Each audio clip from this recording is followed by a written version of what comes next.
Bonsoir frères et sœurs. J'ai été fortement encouragé, il y a de ça une dizaine d'années, par l'étude d'un thème sur la parole de Dieu, dans le livre de théologie systématique de Wayne Grudem. Je souhaite vivement que Dieu nous stimule à lire avec plus de confiance la Bible, parce que la parole de Dieu est compréhensible même par le chrétien ordinaire, et parce que Dieu lui-même veut nous expliquer et nous faire comprendre sa parole. Penchons-nous donc ce soir sur le thème de la clarté de la parole de Dieu. Je vais d'abord prier. Nous te remercions, Père Céleste, pour ta parole, parce que tu nous l'as donnée dans notre langue. Nous avons chacun un exemplaire chez nous, et nous pouvons la lire, la relire, et apprendre ce que tu veux que nous apprenions. Mais tu vois notre faiblesse, notre manque de foi. Je te prie, Seigneur, que tu viennes au secours de notre incrédulité, que tu fasses briller l'évangile dans nos cœurs et la beauté de ta parole aussi, sa suffisance, sa clarté aussi dans nos cœurs, que nous ayons confiance en toi quand nous lisons ta parole. Que ton nom soit béni. Amen. La clarté de la parole de Dieu. Lorsque nous entreprenons de lire sérieusement la Bible, nous ne tardons pas à nous rendre compte que certaines parties sont faciles à comprendre, alors que d'autres semblent plus difficiles à comprendre. Pierre a rappelé à ses lecteurs que certaines parties des épîtres de Paul étaient difficiles à comprendre.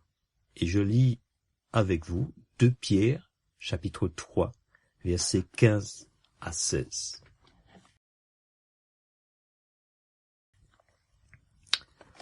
Croyez que la patience de notre Dieu est votre salut, comme notre bien-aimé frère Paul vous l'a aussi écrit, selon la sagesse qui lui a été donnée.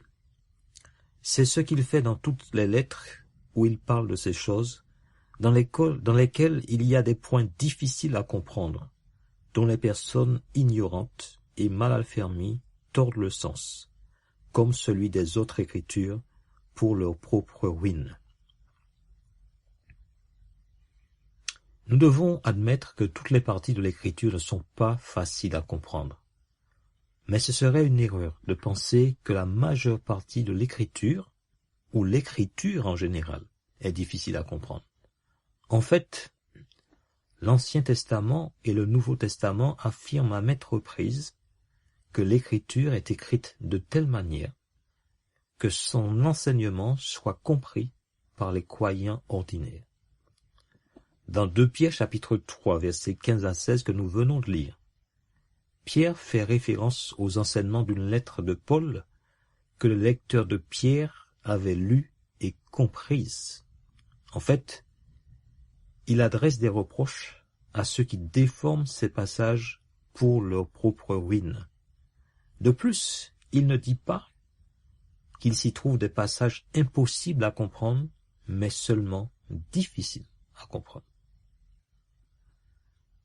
Voyons d'abord comment la Bible affirme fréquemment sa propre clarté. La clarté de la Bible et la responsabilité qui incombe aux croyants de la lire et de la comprendre sont souvent soulignées. Moïse dit au peuple d'Israël, dans Deutéronome chapitre 6, versets 6 à 7, « Et ces commandements que je te donne aujourd'hui seront dans ton cœur. Tu les inculqueras à tes enfants, et tu en parleras quand tu seras dans ta maison, quand tu iras en voyage, quand tu te coucheras et quand tu te lèveras. » Tous les Israélites étaient censés être capables de comprendre les paroles de l'Écriture et de les inculquer à leurs enfants. Il ne fallait pas simplement faire apprendre par cœur les commandements sans chercher à les comprendre. Les Israélites devaient discuter des paroles de l'Écriture quand ils étaient assis dans leur maison, quand ils marchaient, quand ils se couchaient et quand ils se levaient.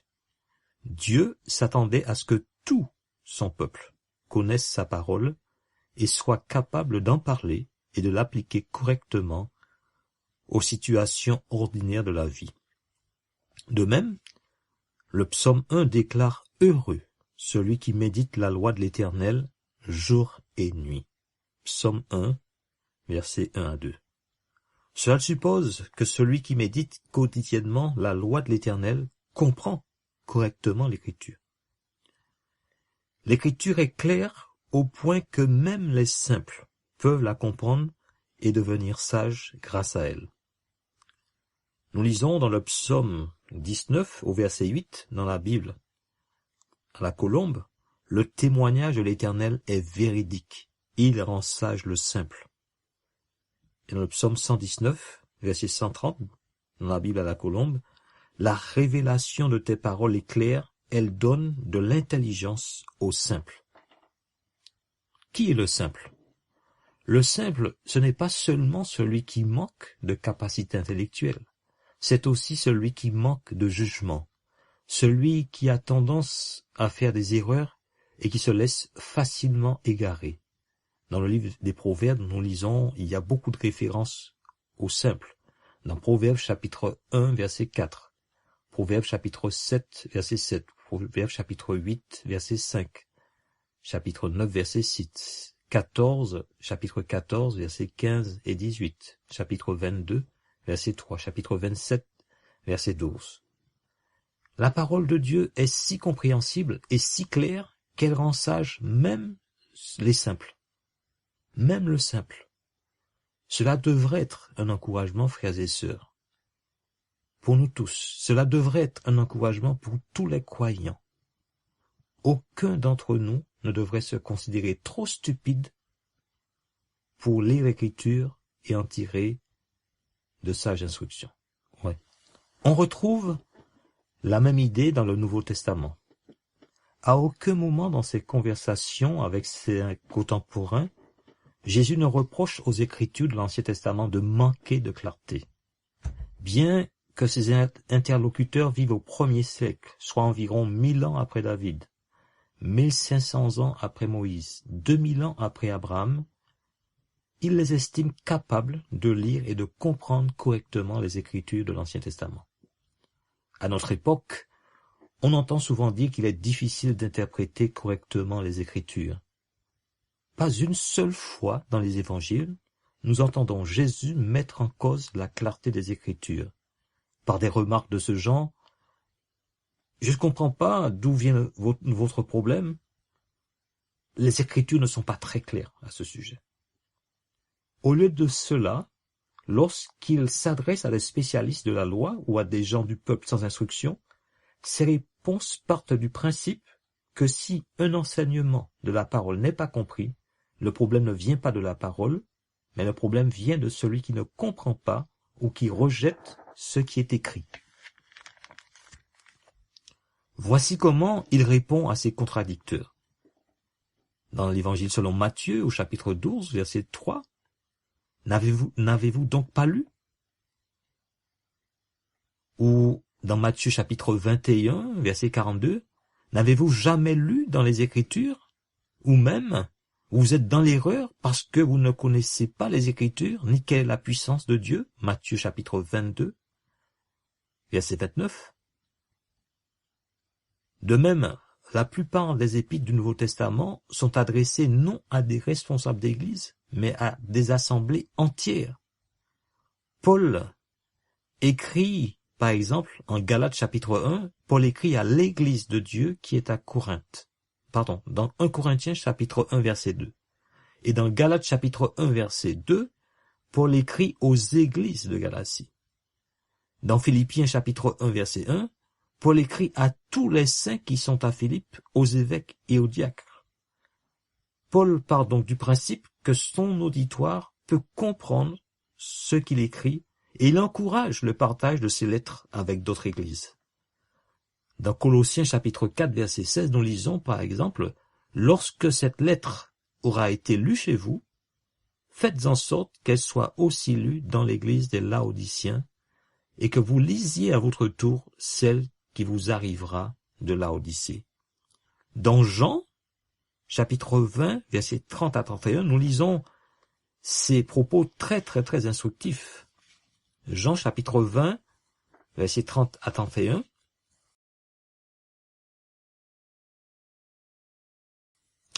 Jésus a fait encore, en présence de ses disciples, beaucoup d'autres miracles qui ne sont pas décrits dans ce livre. Mais ces choses ont été écrites afin que vous croyiez que Jésus est le Christ, le Fils de Dieu, et qu'en croyant, vous ayez la vie en son nom. Ces choses ont été écrites afin que vous croyiez. Donc, l'auditoire peut comprendre ce qui est écrit. Il est important de se rendre compte que la plupart des épîtres du Nouveau Testament étaient adressées à des églises composées en grande partie de chrétiens d'origine non juive. Comprendre la Bible n'était pas plus facile pour eux que pour nous. Ces chrétiens d'origine non juive, récemment convertis, n'avaient pas grandi dans une société chrétienne et ne connaissaient pas grand-chose au départ de l'histoire et de la culture d'Israël. Pourtant, les auteurs du Nouveau Testament ne doutaient pas que ces chrétiens d'origine païenne soient capables de lire une traduction de l'Ancien Testament dans leur propre langue et de la comprendre correctement. Nous lisons par exemple dans Romains chapitre 15, verset 4, « Or, tout ce qui a été écrit d'avance l'a été pour notre instruction, afin que, par la patience et par la consolation que donnent les Écritures, nous possédions l'espérance. » Et Paul écrit à Timothée, dans ce passage que nous connaissons très bien, 2 Timothée chapitre 3, versets 16 à 17, « Toute écriture est inspirée de Dieu et utile pour enseigner, pour convaincre, pour corriger, pour instruire dans la justice, afin que l'homme de Dieu soit accompli et propre à toute bonne œuvre. » J'aimerais maintenant que nous voyions les qualités morales et spirituelles nécessaires à une bonne compréhension de la parole de Dieu. Comprendre les Écritures ne vient pas avant tout d'une aptitude intellectuelle, mais vient surtout d'une disposition morale et spirituelle. Dans 1 Corinthiens, chapitre 2, verset 14, nous lisons « L'homme, livré à lui-même, ne reçoit pas ce qui vient de l'Esprit de Dieu. À ses yeux, c'est pure folie, et il est incapable de le comprendre, car seul l'Esprit de Dieu permet d'en juger. » Les auteurs du Nouveau Testament affirment que la Bible en elle-même est clairement rédigée. Ils affirment aussi qu'elle ne peut être comprise correctement par ceux qui ne sont pas disposés à en recevoir les enseignements. L'Écriture peut donc être comprise par tout non-croyant qui la lit d'un cœur sincère en vue d'y trouver le salut. L'Écriture peut être aussi comprise par tout croyant qui la lit en s'appuyant sur Dieu pour la comprendre.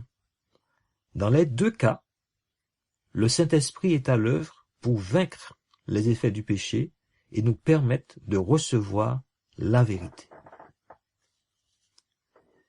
Si on devait donner une définition de la clarté de l'Écriture, nous pourrions dire que la clarté de l'Écriture signifie que la Bible est écrite de telle manière que ses enseignements peuvent être compris par tous ceux qui la lisent avec l'aide de Dieu et le désir de s'y conformer.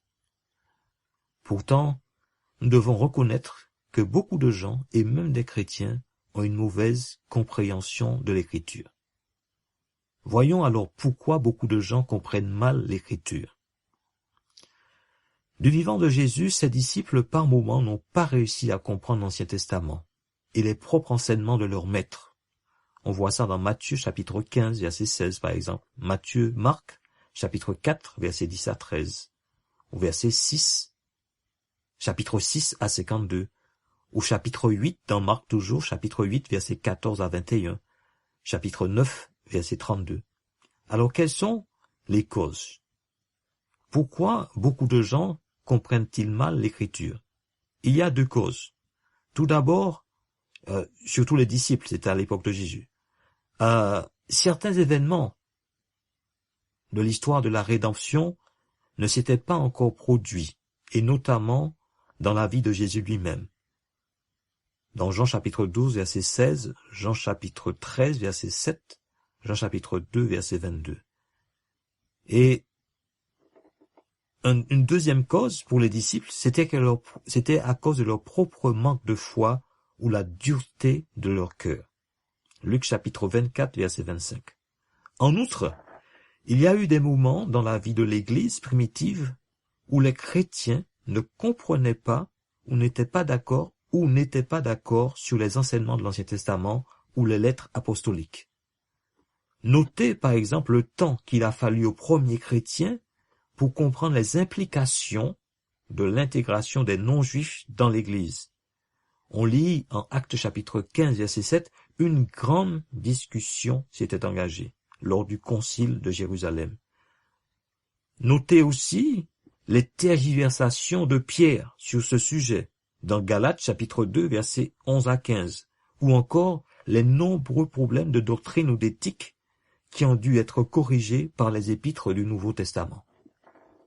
En fait, tout au long de l'histoire, les désaccords doctrinaux ont été nombreux et les progrès dans la réalisation de ces divergences doctrinales ont été souvent lents.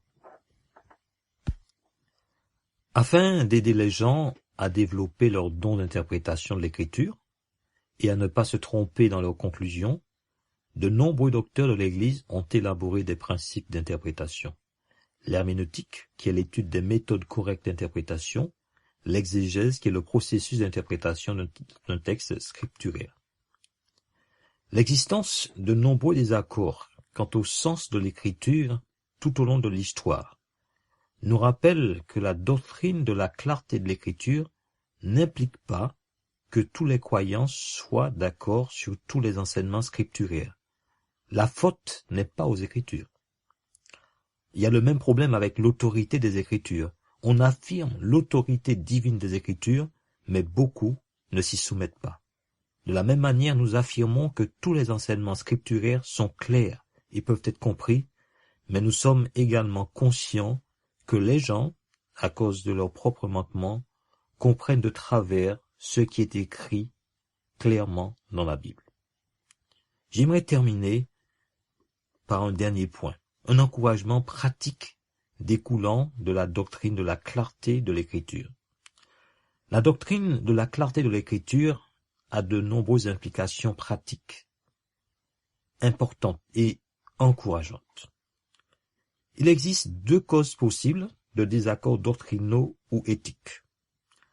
Ça peut concerner le baptême, la prédestination, le gouvernement de l'Église, les méthodes d'évangélisation, les styles d'enseignement, la croissance de l'Église. On peut souligner deux thèmes, deux causes possibles de désaccords doctrinaux ou éthiques. La première cause serait qu'on avance des affirmations là où l'Écriture elle-même reste silencieuse. Elle reste silencieuse sur les méthodes d'évangélisation, sur le style d'enseignement, sur la croissance de l'Église. Nous devrions accepter que Dieu n'a pas satisfait notre curiosité et que des points de vue différents coexistent dans l'Église. Une deuxième cause possible de désaccord, c'est notre interprétation de l'Écriture qui est erronée. Et elle est erronée à cause de l'utilisation inexacte, à cause de l'utilisation de données inexactes ou incomplètes, ou à cause de nos défaillances personnelles, l'orgueil, la cupidité, le manque de foi, l'égoïsme, l'étude de la Bible dénuée de spiritualité. Malgré cela, malgré ces deux causes, nous n'avons pas le droit de dire que l'enseignement de la Bible, sur quelque sujet que ce soit, prête à confusion ou ne peut pas être compris de manière correcte. Ce n'est pas parce qu'au cours de l'histoire, il y a eu des désaccords continuels sur un sujet particulier que nous ne sommes pas en mesure de parvenir nous-mêmes à une conclusion correcte sur ce sujet. Au contraire, nous devrions sonder les Écritures et demander à Dieu de nous éclairer. Et si nous sommes conscients, si nous reconnaissons qu'il y a eu des désaccords doctrinaux dans l'histoire de l'Église, reconnaissons aussi que les chrétiens ont réussi à se mettre d'accord sur de nombreuses vérités de l'Écriture. La clarté des Écritures doit nous encourager à lire quotidiennement la Bible et avec un grand empressement. Nous ne devrions pas, par exemple, partir du principe que seuls ceux qui connaissent le grec ou l'hébreu, ou seuls les pasteurs ou les spécialistes de la Bible sont à même de comprendre correctement les Écritures. Souvenons-nous que l'Ancien Testament a été écrit en hébreu et que la plupart des chrétiens à qui étaient adressées les lettres du Nouveau Testament n'avaient aucune connaissance de l'hébreu. Ils devaient se contenter de lire l'Ancien Testament dans une traduction grecque. Pourtant, les auteurs du Nouveau Testament considèrent que ces personnes peuvent lire l'Ancien Testament et le comprendre correctement malgré leur ignorance de la langue originale. Nous ne devons jamais abandonner aux experts la tâche d'interpréter l'Écriture. Nous devons le faire pour nous-mêmes chaque jour. Dieu peut utiliser les écrits ou les conseils d'autres personnes, les spécialistes de la Bible, ceux qui connaissent le grec, l'hébreu, pour nous permettre de comprendre correctement sa parole, mais nous devons nous attendre à ce que Dieu nous rende capables de comprendre convenablement sa parole. Que son nom soit béni éternellement.